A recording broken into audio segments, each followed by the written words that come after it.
कल्याण डोंबिवली भागात वर्ग 2च्या जमिनीवर ज्या अनधिकृतपणे बांधकाम मंजुऱ्या दिलेल्या आहेत त्याच्यामध्ये सर्वात जास्त बांधकाम मंजुऱ्या टेंगळे साहेबांनीच दिलेल्या आहेत। याच्यामध्ये हमीपत्राची तरतूद नसताना, ही योजनाच नव्हती, 2011 ते 18मध्ये योजना नसताना यांनी बांधकाम मंजुऱ्या दिल्या कशा, हमीपत्र स्वीकारलं कसं? हमीपत्राची तरतूदने असं जिल्हाधिकाऱ्यांनी लेखी स्वरूपात दिलेलं आहे। यामुळे यांनी आराखडे मंजूर केले आणि आराखडे मंजूर करून खोटे रजिस्टर झाले। रजिस्टर ऑफिसने लेखी लिहून दिलेलं आहे की रजिस्टर करताना आम्ही कुठल्याही प्रकारचे कागदपत्र तपासत नाही आणि त्यांचा GRमध्ये उल्लेख आहे की कागदपत्रांच्या जात पडताळणीशिवाय कुठलीही सरकारी दस्तनोंदणी होत नाही। मग रजिस्टर केले कसे? आणि रजिस्टर ऑफिसला ऑलरेडी अशी इंटेन्शन आहेत की जी सरकारी राज्य सरकार केंद्र सरकारची जमीन आहे याचं रजिस्ट्रेशन करू नये, परंतु 960 शर्तभंग झाले आहेत। याच्यामध्ये 960 म्हणजे एका बिल्डिंगमध्ये 40 ते 50 लोक राहत असतील तर 960 बिल्डिंगमध्ये किती रजिस्टर झाले असतील याची कल्पना मुख्यमंत्री साहेबांना आलेलीच आहे। आणि 2.5 ते 3 हजार करोडचा घोटाळा म्हणजे शासनाचा महसूल बुडवलेला आहे, तोही कोणी शासनाच्या माणसाने।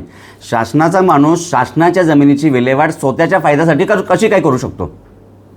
आणि आणखी याच्यामध्ये टेंगळे साहेबांचा तिथे 1200 स्क्वेअर फुटाचा फ्लॅट अभय कामत यांच्या बिल्डिंगमध्ये एक ऑफिस आहे। त्याच्यानंतर नारखेडचा एक मकरंद सोसायटीमध्ये गाळा आहे, आई अपार्टमेंटमध्ये त्याचा फ्लॅट आहे। तर यांना कुठल्या बेसिकवर हे सर्व देण्यात आलं? आणि सर्वांची चौकशी व्हावी, या सर्व बिल्डिंगची चौकशी व्हावी की यामध्ये कोणाकोणाचे फ्लॅट कोणाकोणाचे कमर्शियल गाळे आहेत, सर्व समोर येईल आणि शासनाला महसूल मिळेल। किती माहिती आहे त्याची? 896।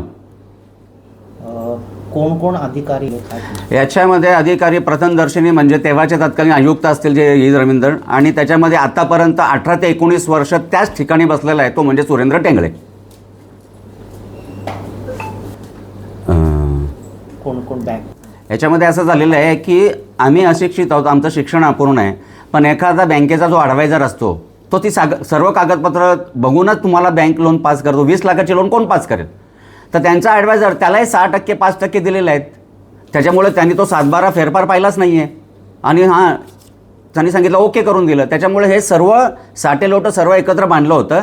जमीन मालक, विकासक, वास्तुविशारद, त्याच्यानंतर आयुक्त KDMC, टाउन प्लॅनिंगवाला नगर रचनाकार, त्याच्यानंतर रजिस्टर ऑफिस आणि या सर्वांना सांभाळून घेणारे जिल्हाधिकारी कार्यालय, हे सर्व दोष आहेत यामध्ये। आपण यापुढे काय करणार? मी यापुढे आता माननीय लोक आयुक्तांकडे सुनावणी होणार आहे। त्या सुनावणीमध्ये माझी प्रथम मागणी आहे की या सर्वांवर गुन्हे दाखल करावे।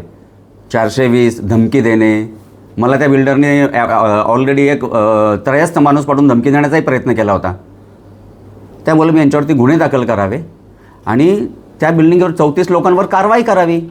अगर त्यांचे कागदपत्र खोटे आहेत तर रेसिडेन्सी तोडून टाकावी, प्रायव्हेट प्रॉपर्टी त्याची जप्त करून आमचे पैसे आम्हाला व्याजासकट पूर्ण द्यावे। गुन्हे दाखल करावेच लागतील, नाही तर कायदा राहिलंच कुठे? तुम्ही नियमाकुल करणार कसं? सर्व खोटे धंदे करून तुम्ही नियमाकुल कुठल्या आधारे करणार? तुम्ही कोणाकोणाकडे दाद मागितली? मी प्रथम माननीय पंतप्रधानांना पत्रव्यवहार केला होता। त्यांच्याकडून पत्र आल्यानंतर करीर साहेब होते जे महाराष्ट्राचे सचिव होते, मग त्यांनी याबद्दल चौकशी केल्यानंतर संबंधित KDMCने त्यांना 34 प्रकरणं आहेत असं सांगितलेलं आहे। त्याच्यानंतर असे 784 प्रकरणं झाली जे आता 896 आहेत आणि माननीय प्रांत साहेब गुजर आणि इंदुराणी जाखड कमिशनर मॅडम यांनी 2024ला जुलै महिन्यात जे एफिडेविट दाखल केलेलं आहे हायकोर्टात, याच्यामध्ये खोटी माहिती दिलेली आहे की असे 256 जागेवर अतिक्रमण झाले। 256 नसून ते 896 बिल्डिंगवर झालेलं आहे। आपण हो, मी आत्ताच संबंधित 31 जानेवारी 2025ला तक्रारदार म्हणून एक परिपत्रक शासनाचं आलं आहे, त्या परिपत्रकामध्ये माझं तक्रारदार म्हणून नाव आहे आणि 31 जानेवारीपासून तर 1 फेब्रुवारी इथपर्यंत यांच्याकडे दर महिन्याला त्यांनी अहवाल मागितला असं त्या GRमध्ये आहे। त्यानुसार मी मुख्यमंत्री, महाराष्ट्राचे सचिव, राज्यपाल साहेब आणि लोक आयुक्त यांना तक्रार केलेली आहे की कुठली जमीन वर्ग 1 न करता NA न करता आराखडे अनियमितपणे मंजूर केलेले आहेत। 65 इमारती एक वेळ लिगली होतील पण या शासनाच्या जमिनी लिगल होणार नाहीत। रामदास आठवलेंचं पत्र दिलेलं आहे, ते मी तुम्हाला दाखवतो की आठवले माननीय केंद्राचे सामाजिक न्यायमंत्री आहेत, या संदर्भात त्यांनी पोलीस आयुक्तांना पत्र दिलेलं आहे, तसंच त्यांनी कमिशनर मॅडम यांना पत्र दिलेलं आहे। पण कमिशनर मॅडमला पत्र देऊन अजून 6 ते 7 महिने झाले, त्यांनी मला त्याचं उत्तरच दिलं नाही आहे। काय पत्रात म्हटलं? त्याच्यामध्ये सांगितलं की वर्ग 2च्या जमिनीवर ज्या इमारती उभी केल्या त्याबद्दल चौकशी करून त्यांच्यावरती कठोर कारवाई करावी आणि पांडुरंग गोरेंना न्याय द्यावा. आणि या संदर्भात ते याची सुनावणी आपल्या दप्तरात आपल्या दालनात लावणार आहेत.